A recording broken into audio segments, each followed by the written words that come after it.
નમસ્કાર ખેડૂત મિત્રો અને ગુજરાતના તમામ નાગરિકો તથા ખેડૂત ભાઈઓ, ફરી એકવાર ગુજરાતના વાતાવરણમાં મોટો પલટો આવવા જઈ રહ્યો છે। હવામાન વિભાગ અને અંબાલાલ પટેલની આગાહી મુજબ આગામી 18, 19 અને 20 તારીખ ગુજરાત માટે ખૂબ જ મહત્વની છે। શું આ 3 દિવસોમાં તમારા વિસ્તારમાં વરસાદ પડશે? શું માવઠાની અસરથી પાકને નુકસાન થશે? આ તમામ પ્રશ્નોના જવાબ આજે આપણે આ વિડીયોમાં જાણીશું, એટલે વિડીયોને અંત સુધી જોજો।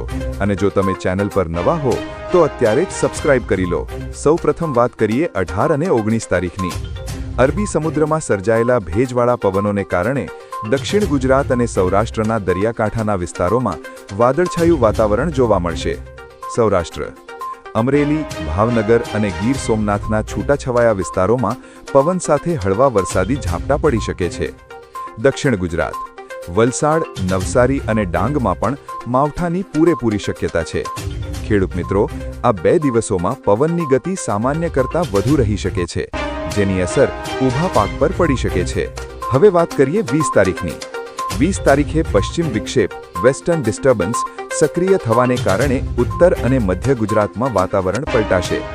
ઉત્તર ગુજરાત, બનાસકાંઠા, સાબરકાંઠા અને પાટણના વિસ્તારોમાં ગાજવીજ સાથે વરસાદની શક્યતા છે। મધ્ય ગુજરાત, અમદાવાદ અને ગાંધીનગર સહિતના આસપાસના વિસ્તારોમાં પણ વાદળોની અવરજવર વચ્ચે છૂટાછવાયા ઝાપટા પડી શકે છે। જીરું, વરિયાળી અને ઘઉંના પાકને પલળવાથી બચાવવા માટે ખેડૂતોએ અત્યારથી જ આયોજન કરી લેવું જોઈએ। મિત્રો, હવામાનની આ સ્થિતિ સતત બદલાતી રહે છે, માટે અમે તમને સમયસર અપડેટ આપતા રહીશું। ખાસ વિનંતી: 1. અત્યારે તમારા ગામ કે શહેરમાં વાતાવરણ કેવું છે? કોમેન્ટમાં ચોક્કસ જણાવો। 2. જો માહિતી સાચી અને સારી લાગી હોય તો વિડીયોને એક લાઇક જરૂર આપજો। 3. આ માહિતી દરેક ખેડૂત ભાઈઓ સુધી પહોંચે તે માટે વિડીયોને વોટ્સએપ પર શેર કરો। આગામી 3 દિવસ સાવચેત રહેજો અને તમારા પાકનો ધ્યાન રાખજો। નવી અપડેટ સાથે ફરી મળીશું। ચેનલને સબસ્ક્રાઇબ કરવાનું ભૂલતા નહીં। ધન્યવાદ। જય જવાન, જય કિસાન।